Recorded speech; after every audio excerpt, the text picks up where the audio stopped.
Challenge دے کے آپ کو یہ بات کر رہا ہوں، واحد آدمی ہے شیخ عبداللہ ناصر رحمانی حفظہ اللہ، دوسرا آدمی آپ کو نہیں ملے گا جس نے توحید مکمل بیان کی ہو۔ وہ کہنے لگے جی مرزا صاحب نے توحید بیان کی ہے، مرزا نے کبھی توحید کی تے بیان نہیں کری، چیلنج ہے میرا۔ توحید لفظ میں جو تے آتا نا تے، مرزا نے کبھی وہ نہیں بیان کیا۔ یاد رکھیں اس بات کو، قبر پرستی کا رد کرنا ایک علیحدہ چیز ہوتا ہے، توحید بیان کرنا ایک دیگر چیز ہوتا ہے۔ یہ قبریں غلط ہیں، قبریں غلط ہیں، قبریں غلط ہیں، قبریں غلط ہیں، بابے غلط ہیں، بابے غلط ہیں، بابے غلط ہیں، بابے غلط ہیں۔ ابے یہ تو ہو گیا، اب رازق کون ہے، مالک کون ہے، خالق کون ہے، مشکل کشا کون ہے، حاجت روا کون ہے، وہ تو بتا۔ یہ غلط ہے، غلط ہے، غلط ہے، غلط ہے، غلط ہے، ہو گیا، توحید تو بتا۔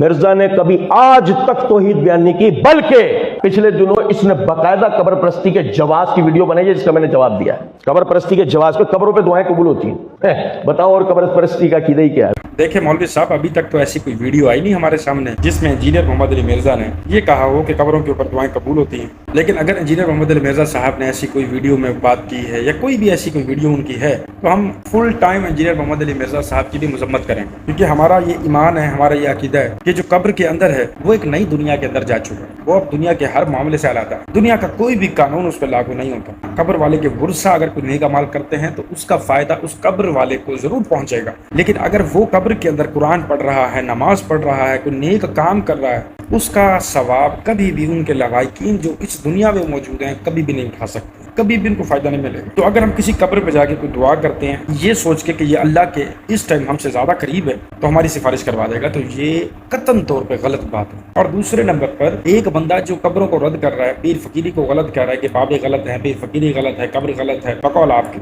تو اس کا پھر یہ بتانا ضروری ہے؟ کیا وہ لوگ جاہل ہیں یا آپ جاہل ہیں یا ہم جاہل ہیں کہ ہمیں نہیں پتا ہمارا رازق کون ہے، خالق کون ہے، مالک کون ہے؟ لوگ اتنے عرصے سے کلمہ کو مسلمان ہو کے نماز ادا کر رہے ہیں، رمضان المبارک میں روزے رکھتے ہیں، تاک راتوں میں عبادت کرتے ہیں، تو وہ کس کی کرتے ہیں؟ وہ بھوکے پیاسے رہتے ہیں تو کس کے لیے رہتے ہیں؟ وہ سجدہ کرتے ہیں تو کس کو کرتے ہیں؟ تو رزق کی طلب اگر ان کو ہوتی ہے، وہ مارے رزق کی تلاش میں پھرتے ہیں، تو وہ کس سے رزق کے طالب ہوتے ہیں کہ ہمیں اللہ تعالیٰ عطا کرے گا، ہم اللہ کی عبادت کر رہے ہیں، اللہ ہی سے مانگ رہے ہیں؟ تو یہ بتانا ضروری تو نہیں ہے؟ ہر عقل مند کو کیا جاہل کو بھی پتا ہے کہ پروردگار سے تو اللہ ہے۔ یہ بھی خیر میرا اوپینین ہے، آپ کی کیا رائے؟ آپ اپنی رائے کا اظہار کمنٹس میں ضرور کیجیے گا۔ رجب بٹ نامی ایک شخص نے سیدنا امیر معاویہ اور سیدنا ابو سفیان کی گستاخی کی، کس کی آڑ میں؟ یزید کی آڑ میں۔ یزید کو جو مرضی کہہ تو، اس کو براہ راست جو مرضی کو، لیکن اگر اس کو کہ فلاں کا بچہ ہے تو یہ گالی کس کو جائے گی؟ سیدنا امیر معاویہ کو۔ اس نے کہا یزید تیرے جد پہ لعنت، انا للہ و انا الیہ راجعون۔ ہمارا ایمان کا تعلق صحابہ کے دفاع کے ساتھ خاص ہے کہ جو رسول اللہ کی توہین کرے گا اس کی گردن کو تن سے جدا کرے گی ریاست، اور جو صحابہ کی توہین کرے گا اس کو کوڑے لگائے گی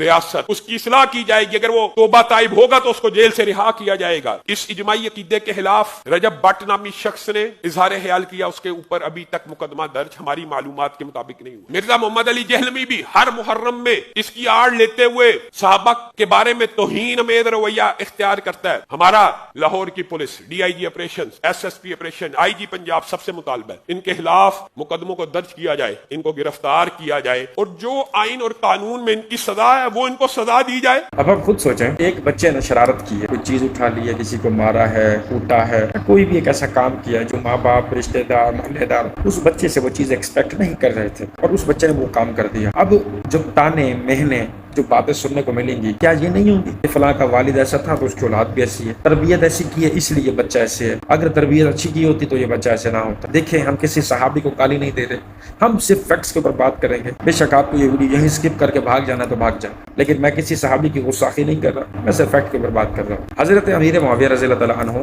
فتح مکہ کے موقع پر اسلام لانے سے پہلے، اور ابو سفیان وہ بھی اسلام لانے سے پہلے، کیا انہوں نے اپنے گھرانے کو، اپنے لوگوں کو یہ ترغیب نہیں دلائی کہ محمد صلی اللہ علیہ وآلہ وسلم اور ان سے جڑے ہر رشتہ دار کو، ان سے جڑے ہر صحابی کو، ہر تعلق کو نقصان پہنچانا ہے؟ کیونکہ انہوں نے ہمارے خداؤں کو جھٹلایا، انہوں نے ہمارے خاندان کی تذلیل کی، اسلام کو پھیلنے نہیں دینا، ان کی اینٹ سے اینٹ بجا دینی ہے۔ اب یہی تربیت ابو سفیان نے حضرت امیر معاویہ کی اسلام لانے سے پہلے، تو کیا حضرت امیر معاویہ نے اپنے بیٹے یزید کی یہ تربیت نہیں کی ہوگی؟ یقیناً یہ جو بچے ہوتے ہیں ان کے لیے ان کے والدین ایک آئینے کا کام کرتے ہیں، ایک عکس کا کام کرتے ہیں. کچھ چیزیں جینس میں پائی جاتی ہیں، کچھ چیزیں تربیت میں ہوتی ہیں، کچھ چیزیں دیکھ کے انسان اڈاپٹ کرتا ہے، اور وہ انہیں کو دیکھ کے اڈاپٹ کرتا ہے جو اس کے سرپرست ہوتے ہیں. اور سرپرستی میں کون ہوتے ہیں؟ ہمیشہ والدین ہوتے ہیں. دیکھیں اس چیز کی تو میں مذمت کرتا ہوں کہ ہمیں کسی بھی صحابی کو گالی نہیں دینی چاہیے. رجب بھٹ نے جو کام کیا تو اس کو معافی مانگنی چاہیے، ویڈیو ریکارڈ کروانی چاہیے کہ بھائی مجھ سے غلطی ہوئی ہے. لیکن یہ جو فیکٹس میں نے آپ کے سامنے رکھے ہیں نا، ان سے آپ کبھی بھاگ نہیں سکتے، ان کو آپ کبھی ڈینائی نہیں کر سکیں گے.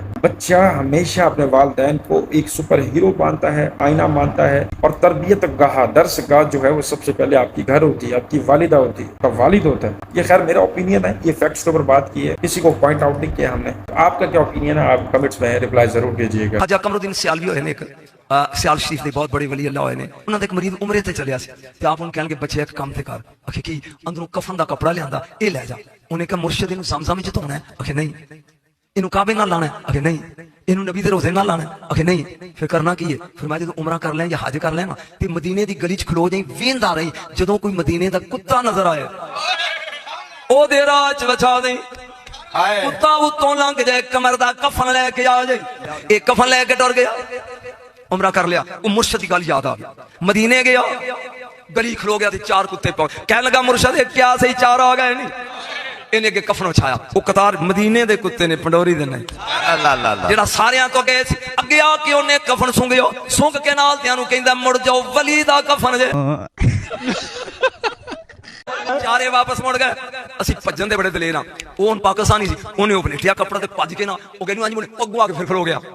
وہ اگوں انہیں کہا ایک تے لنگو گنبد والے دا واسطہ جے میرے مرشد دا حکم سی ایک تے لنگو. جڑا اگے سی انہیں اج کفن نو لائی اڈی، جدوں ماری سی اڈی سانو مل گیا پیا. او بولے اڈی لائی انہیں کیا لے جا. گھر آیا مڑ کے مرشد نے کیا سنا؟ انہیں کہا مرشد چار آئے سے نہیں، ایک نے اڈی لائی. انج ویکھ کے کہنے لگا کنا کرم کیتا ہی مدینے دے کتیا کمر تے. میں آج آپ لوگوں سے یہ بات نہیں کروں گا کیا یہ چیز دین میں لکھی ہے، کیا یہ کوئی نبی کی حدیث ہے، کیا یہ اسلام ہے. یہ انسانیت کے تقاضوں پہ چیز پوری اترتی ہے کہ چاہے کتا مدینے کا ہو، چاہے وہ پاکستان کا ہو، کتا ایک نجس جانور ہے، کتا کتا رہے گا. جن کو یہ اللہ کا ولی مانتے ہیں، جو کہ ٹائم ٹریولنگ بھی کرتے ہیں، وقت کو مٹھی میں رکھتے ہیں، 2.5 قدم پہ ان کی دنیا ہوتی ہے. اللہ تعالیٰ نے فرشتوں سے ڈیوٹیاں ہٹوا کے ان کے ذمہ لگائی ہوئی ہیں. تو بارش کنٹرول کر، تو پانی کنٹرول کر، تو ہوا کنٹرول کر، کیونکہ یہ اللہ کے ولی ہیں، مجدد وقت ہیں اور عاشقان رسول بھی ہیں اور اللہ کی توحید بھی بیان کرتے ہیں. ان کا یہ سٹیٹس ہے کہ ممبر رسول پہ چڑھ کے ایک لال داڑھی والا بابا وہ یہ جھوٹ پیل رہا ہے عوام الناس کے اندر کہ مدینے کا جو کتا ہے وہ اس اللہ کے ولی کے لیے اتنا خاص ہے. نہ تو وہ کہہ رہا ہے کہ زمزم سے میرے کفن کو دھویا جائے، نہ روزہ رسول سے لگایا جائے، نہ ہی خانہ کعبہ کے غلاف سے لگایا جائے. کتا جو ہے جب وہ آ کر اس پر ایک ٹانگ اٹھا کے چل لے یا کتے چل لیں تو اس کے بعد وہ کفن جو ہے وہ قابل قبول ہوگا، وہ لے آنا میرے لیے. اور عوام اتنی بدبخت ہے کہ اس جاہلانہ گفتگو پہ واہوائی کر رہی ہے اور وہ لانتی واہوائی بٹور رہا ہے. یہ تمہیں ریپرزینٹ کر رہے ہیں کہ ہم یہ میلاد مصطفیٰ صلی اللہ علیہ وآلہ وسلم منا رہے ہیں. جو اس طرح کے میلاد منعقد کرواتے ہیں اپنے گربانوں میں جھانک کے دیکھیں کیا یہ نبی پاک صلی اللہ علیہ وآلہ وسلم کا دین ہے یا پھر اپنی من مرضی کے کام کرنے کو تم دین سمجھتے ہو. نبی پاک صلی اللہ علیہ وآلہ وسلم، ان کا گھرانہ اور ان کے جتنے مومن صحابہ تھے انہوں نے تا عمر اسلام کی خدمت میں اپنی گردنیں تک کٹوا دی، شہید ہو گئے اسلام کی خاطر، توحید کی خاطر. ان جیسے لوگوں کے لیے جو جاہلانہ گفتگو سننے کے بعد نعرے لگاتے ہیں، اللہ کا نام لیتے ہیں، رسول کا نام لیتے ہیں صلی اللہ علیہ وآلہ وسلم.